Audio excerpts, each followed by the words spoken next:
line in there when Laura was talking to Zhivago, and things were very, very bad during the revolution. And she says to Zhivago, "What a terrible time to be alive." And she was absolutely right, anticipating just what was coming. But I think things are different now. I don't think we should be as depressed. We have more knowledge now than ever before.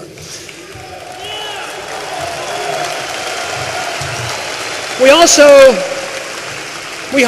had the 1930s, a continuation of the progressive era. We had the Keynesian economic policies take over, the New Deal policies taken over, the fascism of Hitler and Mussolini. And they contributed to another 25 million people that died, just the fascism of Europe. So the 1930s didn't do us well either. And then that, of course, when you have bad economic policy, when you get involved in a war to end wars, it's only a war to begin more wars, and you end up in another world war. We end up, again, another World War II, and then after World War II, we have this internationalism come in. We have the development of the United Nations and the IMF and the World Bank.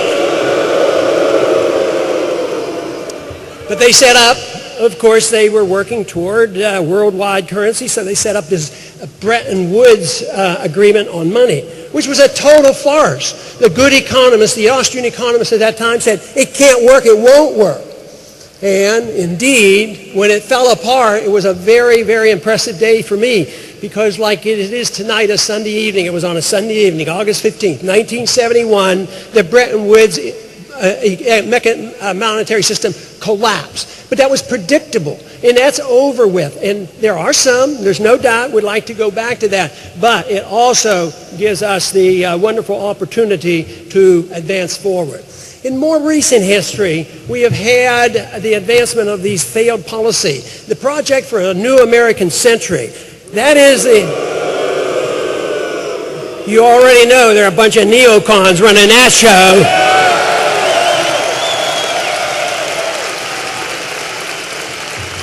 They actually opened up an office in 1997. They closed their office in 2006. That doesn't mean they're gone, and that doesn't mean they're not influencing most of the politicians in Washington, but believe me, they're losing steam. Right now, the wars that have been fought in these 10 last years has given us $4 trillion worth of debt, are unpopular, we can't afford them, the American people want us out, and they want to bring the troops home.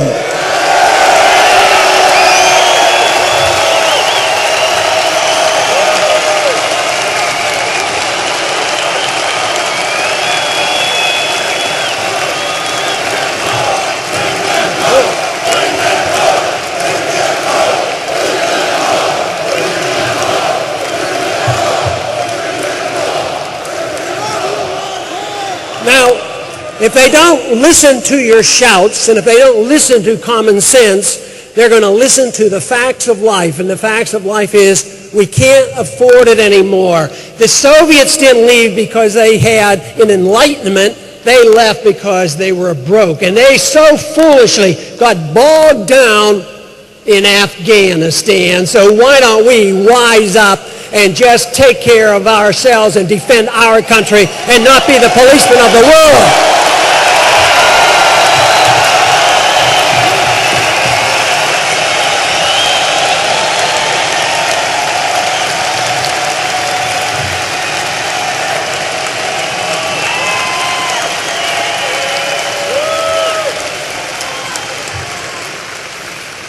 These conditions that have been developing for the past 100 years, and now we're in the midst of a change, providing an opportunity for a revolution towards liberty. This has provided some very serious problems for us. It will not be smooth sailing, but there's reason to be optimistic that we can have great achievement. But to me, the three problems that we have to face, number one, that I see as the problem, that if we solved it, it probably would solve most of the other ones. And that is the attack on personal liberty.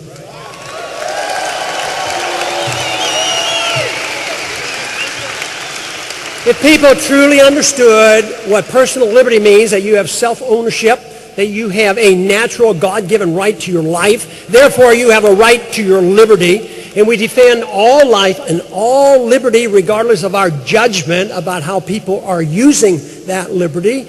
Then we would have the natural sequence of saying, if that is the case, you have a natural right to keep the fruits of your labor, and all of it.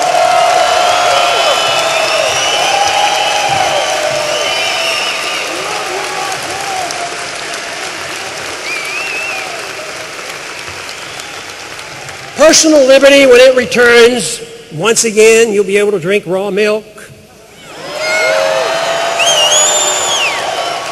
You'll be able to make rope out of hemp.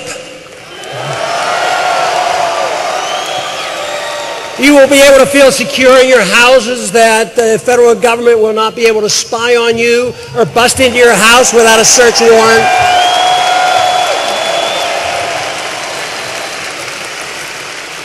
You will be allowed, without a government permit, to buy nutritional products when you please and what you please. No longer will government assume they have the responsibility of protecting you against yourself.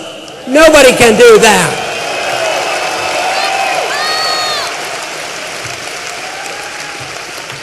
The emphasis will no longer be on economic and personal security. The government will take care of us, but it will be emphasizing the government is there to protect our liberty.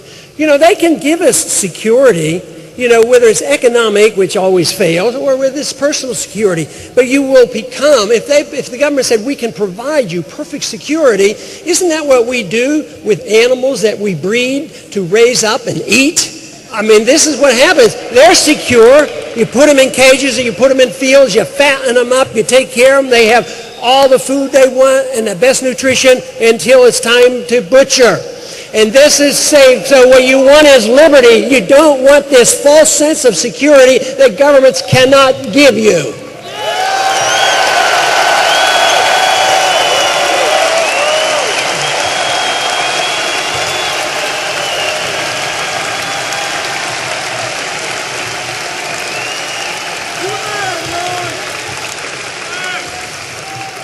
Now, it is true in a free society you can pick your nutritional products and you can make your own choices and you can drink raw milk.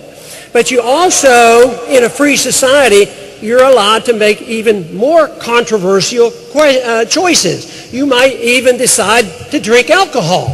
And you know, there's a little bit of risk in alcohol, but in a truly free society, they tried that alcohol business one time. It didn't work very well. Too many politicians drank alcohol, so they finally repealed that. But yes, you would be allowed to make a decision on what kind of, what things you smoke and drink or eat or whatever you do to your own body.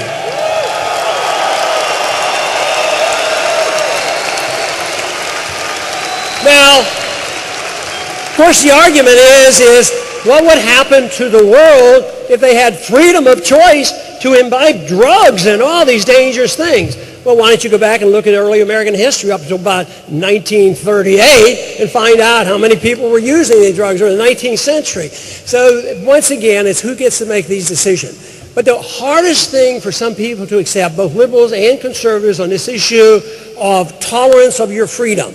Yes, we want you to have your freedom. We want you to make your own choices, and we're not going to tell you that you can't make bad choices. People say, well, doesn't that mean you endorse it? What if people drink too much or smoke too much into making their own choices? Well, there's one rule. They have to assume the consequences of their actions totally and completely.